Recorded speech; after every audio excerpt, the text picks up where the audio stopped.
Hello बच्चों, let's read the question. Question says if a system of equations 2x plus 3y minus z is equal to 0, 3x plus 2y plus 5kz is equal to 0, 4x plus y plus z is equal to 0 have a set of non-zero integral solution, then find the smallest positive value of z. First we see the key concept. Let D be the determinant of coefficient matrix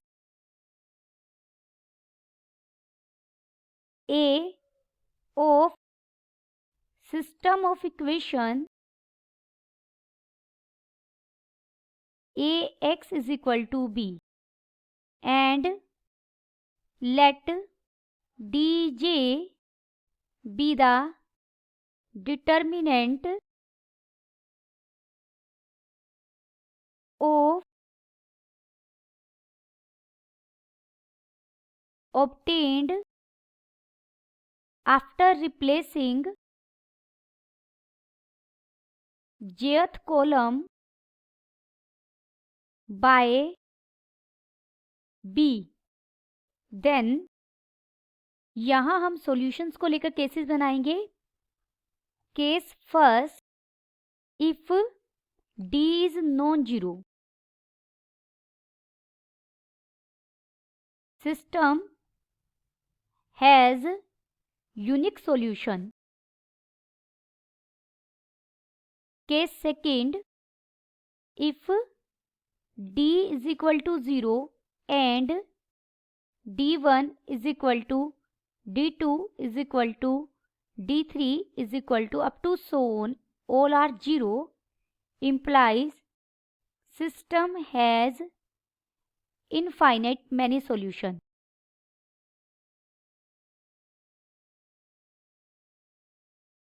यहाँ case third भी होता है non homogeneous system के case में. अगर हमारा system non homogeneous है और अगर d जीरो है और कोई एक di's नॉन जीरो आ जाए, एटलीस्ट वन आ जाए, कोई भी एक आ जाए, एक से ज़्यादा भी आ सकते हैं, नॉन जीरो मिल जाए, तो सिस्टम के पास नो सॉल्यूशन होगा. लेकिन जैसा कि यहाँ हमारे पास होमोजीनियस सिस्टम गिवन है, होमोजीनियस सिस्टम में हमारे पास दो ही सॉल्यूशन एग्जिस्ट करते हैं, या तो यूनिक सॉल्यूशन या इनफाइनेटली मैनी सॉल्यूशन. और यूनिक सॉल्यूशन होने का मतलब है कि zero solution.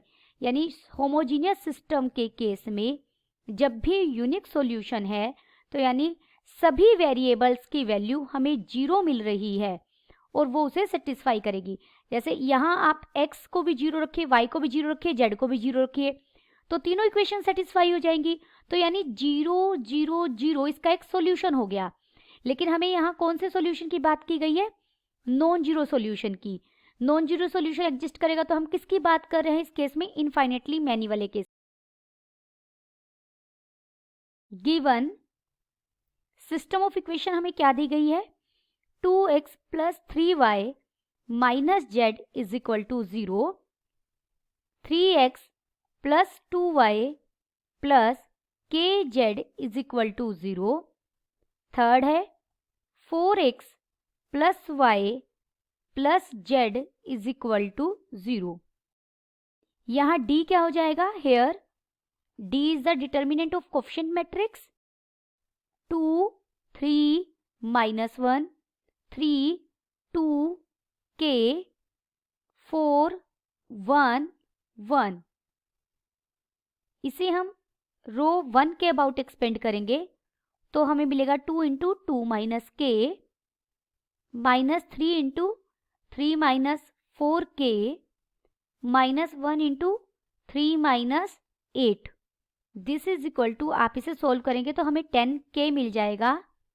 As system has non trivial solution. हमें नॉन जीरो सॉल्यूशन चाहिए. होमोजीनियस के केस में नॉन जीरो सॉल्यूशन ही हमारा नॉन ट्रिवियल सॉल्यूशन है. Implies d is equal to 0, तो डेफिनेटली d को 0 होना पड़ेगा. This implies 10k is equal to 0. This implies k is equal to 0. यहाँ से हमें k की वैल्यू मिल गई।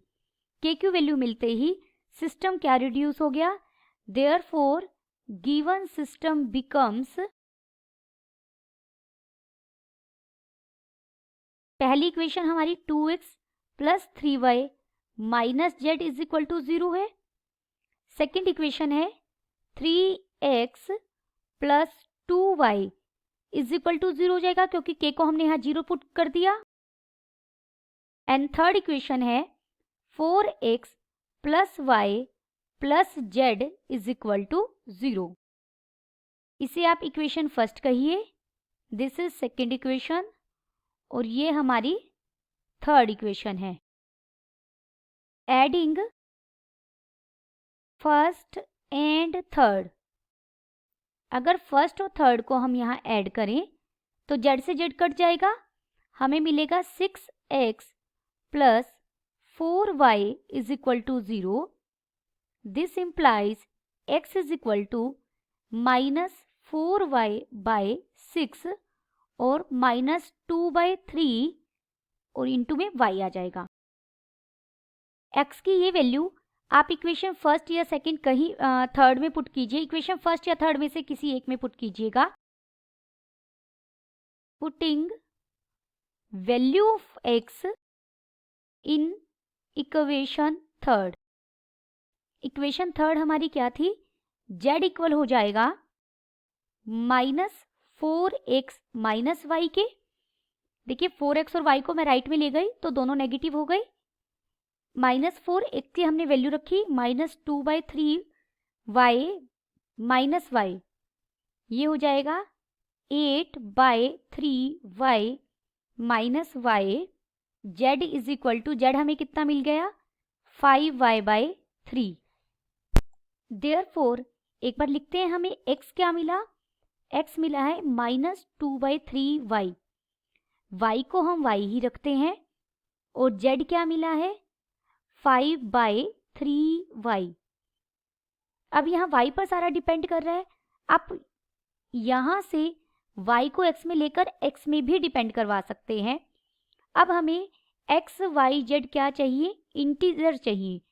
x y z को इंटीजर लेने के लिए हमें y को क्या लेना पड़ेगा, यहाँ 3 का मल्टीपल लेना पड़ेगा।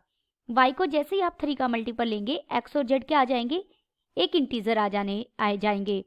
लेकिन हमें साथ में क्या चाहिए, हमें z की स्मॉलेस्ट वैल्यू चाहिए। तो स्मॉलेस्ट y हमारा क्या इंटीजर हो सकता है, 3 हो सकता है। अगर आप y को -3 लेंगे तो x की वैल्यू पॉजिटिव आ जाएगी और z की वैल्यू नेगेटिव आ जाएगी, लेकिन z की वैल्यू हमें पॉजिटिव चाहिए, इसीलिए हम y को क्या लेंगे 3 लेंगे। As x, y, z are integer, so take y is equal to 3। आप y को मिनिमम क्या लेंगे 3 लेंगे। y को जैसे हम 3 लेंगे z हमारा क्या हो जाएगा 5/3 इंटू 3, क्योंकि y की वैल्यू 3 है तो 5 मिल जाएगा। Therefore minimum value of z is equal to 5। हम यहाँ y को कुछ भी ले सकते हैं, लेकिन हमें 3 का मल्टीपल लेना होगा। 3 का मल्टीपल लेने से x, y, z इंटीजर आएंगे, लेकिन हमें साथ में z की पॉजिटिव वैल्यू चाहिए, तो हमें y को पॉजिटिव लेना होगा। 3 का मल्टीपल जो सबसे स्मॉलेस्ट हो, तो हमें y को 3 ही लेना होगा। y को जैसे ही हम 3 लेंगे तो हमें z की मिनिमम वैल्यू मिल जाएगी। Then the final answer is minimum positive value of z is equal to 5। यहाँ आप पॉजिटिव वैल्यू लिख लीजिए। Hope you understood it well. Best of luck.